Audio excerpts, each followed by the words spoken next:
माननीय सदस्यगण, 22 जुलाई को हम the right to health bill 21 पर डिस्कस कर रहे थे, जो माननीय मनोज झा जी ने पेश किया है, और उन्होंने अपना कंक्लूडिंग स्पीच भी दे दिया था। कंक्लूडिंग स्पीच नहीं हुआ था, प्लीज। तो आप प्लीज नहीं, तो झा साहब आप अपना कंक्लूडिंग स्पीच दें, उसके बाद फिर फर्दर हम आगे प्रोसेस में। धन्यवाद उपसभापति महोदय।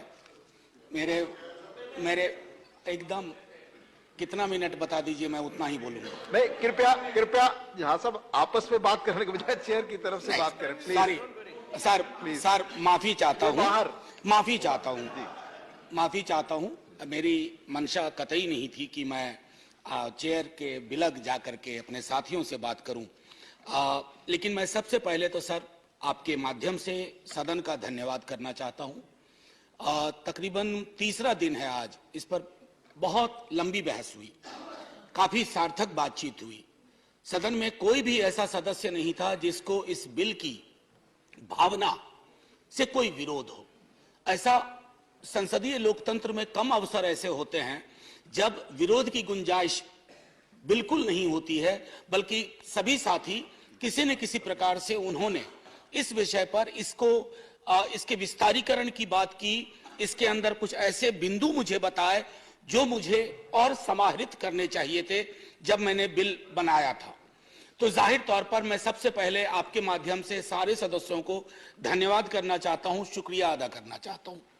सर, जिस शिद्दत से आज हमारे भाजपा के साथी यूनिफॉर्म सिविल कोड को लेकर के, जो कि बिल इंट्रोड्यूस हो चुका है, मैं चाहूंगा कि उसी शिद्दत से आप इस बिल के बारे में भी वही नजरिया रखें, क्योंकि यूनिफॉर्म सिविल कोड पर हमारा आपका विरोध था, विरोध है और विरोध रहेगा। लेकिन राइट टू हेल्थ पर हम में से किसी ने भी, जिसने हाल के 1 वर्ष पूर्व जब हमने कोविड की विभीषिका देखी, हमने ऑक्सीजन के लिए हाहाकार देखा, हॉस्पिटल बेड के लिए हाहाकार देखा, इसी सदन में चर्चा हुई और सारे सदस्यों ने अपनी कलेक्टिव हेल्पलेसनेस को कई दफा महसूस किया। ईश्वर न करे वो क्षण इस देश को फिर देखना पड़े, ईश्वर न करे उस तरह की हाहाकार की परिस्थितियां पुनः पैदा हो इस देश में। लेकिन उसके लिए क्या आवश्यक है? मैं धन्यवाद करना चाहता हूं माननीय मंत्री जी, वो मुझसे कह के गए उन्हें कहीं जाना था। हमारी एमओएस बैठी हुई है, संजीदगी से भरे हुए लोग, लेकिन चिंता ये सामूहिक होनी चाहिए। सर, मैं क्यों कह रहा हूं, हमारे कई बीजेपी के भी सदस्य और अलग अलग दलों के सदस्य ने आंगनवाड़ी और आशा कर्मियों की बात की और कहा कि ये फ्रंटलाइन वर्कर्स के लिए तालियां बजी, फ्रंटलाइन वर्कर्स के लिए अन्य तरह के समारोह हुए। लेकिन सर, वो फ्रंटलाइन वर्कर्स जिंदा इंसान हैं, वो तालियों से उनका पेट नहीं भरेगा, सिर्फ उनकी वाहवाही होगी, उससे उनके घर की चिंताएं खत्म नहीं होंगी। आंगनवाड़ी वर्कर, आशा वर्कर आपके हेल्थ का पूरा बोझ ढोते हैं अपने कंधों पे। उनके कंधे पर जो बोझ है वो दिनों दिन बढ़ता जा रहा है। Sir, they are overworked and underpaid, काम इतना ज्यादा, और उसके एवज में उन्हें हम क्या दे रहे हैं? कोई सोशल सिक्योरिटी नहीं, कितना मानदेय? पीनट्स। ये नजरिया आपको राइट टू हेल्थ के विस्तारीकरण और उस गोल तक पहुंचने में मदद नहीं करेगा। ये मैं आपके लिए नहीं कह रहा हूं, ऐसा नहीं कि राइट टू हेल्थ पर पहली बार, जबकि मैं इस पर रिसर्च कर रहा था सर, बमुश्किल 10-12 मिनट लूंगा, खत्म कर दूंगा। इस पर जब मैं रिसर्च कर रहा था तो संविधान सभा की बैठकों में भी चर्चा हुई, खास करके एक व्यक्ति जिनके बारे में बहुत कम लोग जानते हैं कि उन्होंने पब्लिक हेल्थ सिस्टम के बारे में क्या कहा। मैं बाबा साहब को इस बहस में लाना चाहूंगा। बाबा साहब का नजरिया बिल्कुल साफ था कि public health system, social security के बगैर नागरिक का सबलीकरण नहीं हो सकता। और आज हमने उस छोटे से फॉर्मूले को भुला दिया है, उसको वापस लाने की जरूरत है। और मैं समझता हूं माननीय मंत्री जी ने एक बात कही, मैं सहमत हूं कि बजट लगातार बढ़ा रहे हैं। मंत्री महोदय हैं, माननीय उपसभापति महोदय, ये जो आंकड़ा है ना, इस आंकड़े का व्याकरण अद्भुत है। मेरी सैलरी मैं विश्वविद्यालय से लेता हूं, मेरी सैलरी बढ़ी, मान लीजिए इंक्रीमेंट लगता है तो वो बढ़ा एक साल में। अब उस इंक्रीमेंट को आप इन्फ्लेशन के इंडेक्स में देखिए। आप अगर एलोकेशन का रियल टाइम वैल्यू जज करेंगे ना, तो आपको लगेगा कि it is too little and even too late. तो आंकड़ों को लेकर के कहेंगे कि यूपीए के दौरान इतना था, हमने इतना बढ़ाया, बाकी इंडाइसेस को सामने रखिए और तब कहिए। और दुनिया के गरीब गरीब मुल्क सर हमसे ज्यादा खर्च कर रहे हैं, हमसे गरीब हैं, लेकिन हेल्थ में उनका एक्सपेंडिचर हमसे ज्यादा है, क्योंकि वो जानते हैं कि जब तक पब्लिक हेल्थ पैरामीटर्स को दुरुस्त नहीं किया जाएगा, आप कितनों रेटोरिकल चीजें कर लें, वो जमीन पर कभी भी नहीं आ पाएंगी। सर, ग्रामीण भारत हमारी चर्चा से अक्सर विलग रह जाता है। मैं माननीय मंत्री साहिबा से आग्रह करूंगा, देखिए अक्सर क्या होता है कि आप जब किसी हॉस्पिटल को विजिट करते हैं तो पहले से जानकारी होती है, किसी क्या कहते हैं पीएससी को विजिट करते हैं, पहले से जानकारी होती है। हम सुना करते हैं राजा महाराजाओं में, ना मेरा यकीन है और ना मैं चाहता हूं कि उनका उदाहरण दिया जाए, लेकिन सुनते थे किसी हिंदुस्तान में कुछ राजा महाराजा होते थे जो वेश बदल करके जाया करते थे निरीक्षण करने के लिए। वेश बदल करके जाइए, एकदम पूरा का पूरा।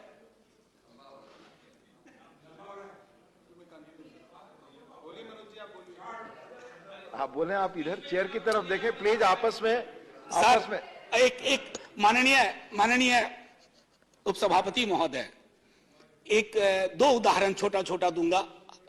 अटल जी एक दिन, अटल जी बोल रहे थे, कांग्रेस के कुछ सदस्यों ने टोका कि अटल जी इतना लंबा बोल रहे हैं। बोला बिना प्रिपेयर करके आया हूं, प्रिपेयर करता तो छोटा बोलता, बिना प्रिपरेशन के बोल रहा। नहीं, जाहिर है सम्मान है उनके लिए।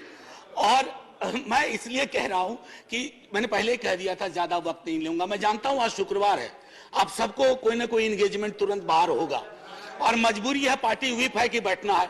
एनीवे, माननीय सभापति महोदय, तो ग्रामीण भारत को लेकर के जो मेरी चिंताएं थी, मैंने कहा एक, मैं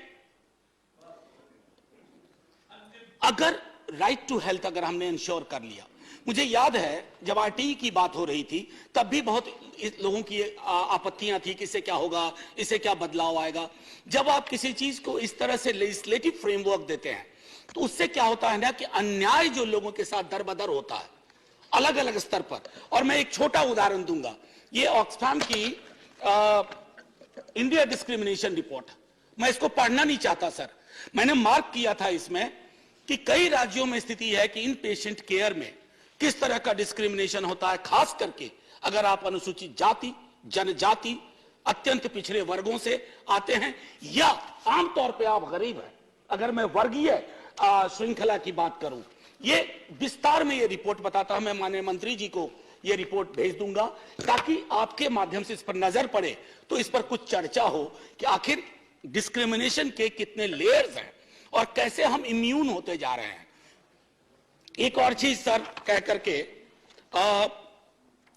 what I wanted to actually say sir, जब मैंने कहा legislatively guaranteed right will make access to health legally binding and ensure accountability.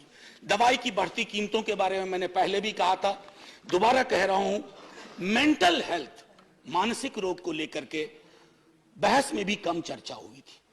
मेरा उद्देश्य था कि इस पर व्यापक चर्चा हो, क्योंकि कोविड पेंडेमिक के बाद मेंटल हेल्थ के केसेस में बाढ़ सी आई है और उस बाढ़ की वजह से सर एक बड़ी आबादी है जो अफोर्ड नहीं कर सकती है। इंश्योरेंस कंपनियां हैं, उनसे आप कभी बात करके देखिए, रैंडम चेक करवाइए, कई सारे जो मेंटल हेल्थ एलिमेंट है उनको वो क्लेम में आने ही नहीं देते हैं। ये सारी चीजें मैं समझता हूं कि अगर हम इस पर चर्चा करें। फ्रंटलाइन वर्कर्स के बारे में मैंने आपसे कह दिया, सिर्फ इतना कहूंगा कि सुप्रीम कोर्ट ने भी अप्रैल 2022 में पेमेंट ऑफ ग्रेच्युटी एक्ट को कहा था एप्लीकेबल करो आंगनवाड़ी सेंटर्स में। ये मैं माननीय सर्वोच्च न्यायालय के माध्यम से कह रहा हूं। और एक आखिरी टिप्पणी करके खत्म करूंगा, ये जो लाभार्थी है, ये लाभार्थी शब्द बहुत प्रचलित हो गया। Our people are not our beneficiaries. They are the citizens of this country. Part of the paradigm which is called welfare state. और welfare state में ये लाभार्थी की संज्ञा कि ये लाभार्थी, कोई लाभार्थी नहीं है सर. मैंने बार बार कहा इसी सदन में, बड़े कोई भी पार्टी, आजकल तो कंपटीशन चल पड़ा है, मुफ्त मुफ्त मुफ्त. अरे मुफ्त कुछ नहीं है, उसका टैक्स है, किसी भी फॉर्म में हो, आप उसके टैक्स का एक मिनिमम रिलीफ दे रहे हैं, इसको मुफ्त मत कहिए. और ये बेनिफिशियरी के नजरिए से मत देखिए, राइट के नजरिए से देखिए, अधिकार के नजरिए से देखिए. सो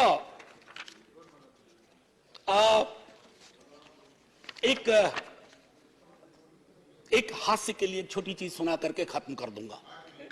हास्य के लिए, विंस्टन चर्चिल रूजवेल्ट के यहां जाते थे, प्रेसिडेंट थे रूजवेल्ट, व्हील चेयर पे चलते थे.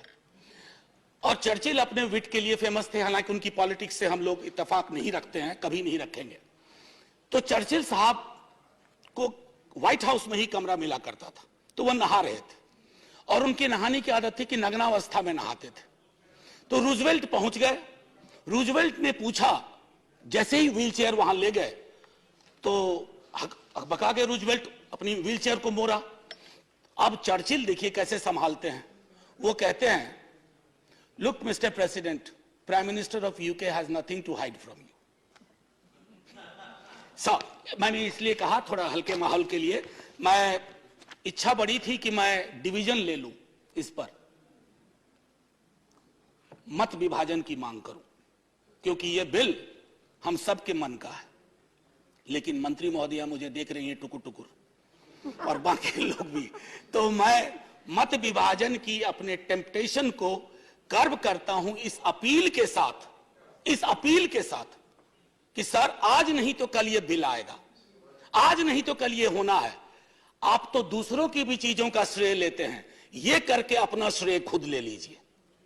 अगर आप ये कर बैठे तो एक बहुत बड़ा एहसान होगा इस देश पर, इस देश के नागरिकों पर. और शायद एक आगे जब हम बात करेंगे ना, तो हेल्थ को लाभार्थी के नजरिए से नहीं, अधिकार के नजरिए से बात करेंगे. हमारे आशा कर्मी प्रोटेक्टेड होंगे, आंगनवाड़ी कर्मी प्रोटेक्टेड होंगे, डॉक्टर पेशेंट रेशियो बेहतर होगा, पीएचसी लैक लस्टर नहीं होगी, सरकारी अस्पताल में कुत्ते नहीं सो रहे होंगे बेड्स पे, ये शायद बेहतर परिस्थितियां होंगी. Thank you so much sir. Thank you to all my friends for great participation. जय Hind. Let's keep talking like that. धन्यवाद professor Manoj Kumar Jha ji. So you are withdrawing the bill, Professor Manoj Kumar Jha. You are not putting for the vote. You are withdrawing the bill. Sir नहीं, देखिए मैं एक इसमें sir करार करवाना चाहता हूं. आप यूनिफॉर्म सिविल कोड वापस ले लीजिए बिल को. नहीं, that was in a lighter note. I must say, I have spoken, my friends have spoken, Honorable Minister has spoken, and we have a general consensus. We'll take steps, but my only request is, let it not be baby steps. Let it to be a huge step at one point of time, and do it soon, and I withdraw the bill from voting. Has he leave of house to withdraw the bill?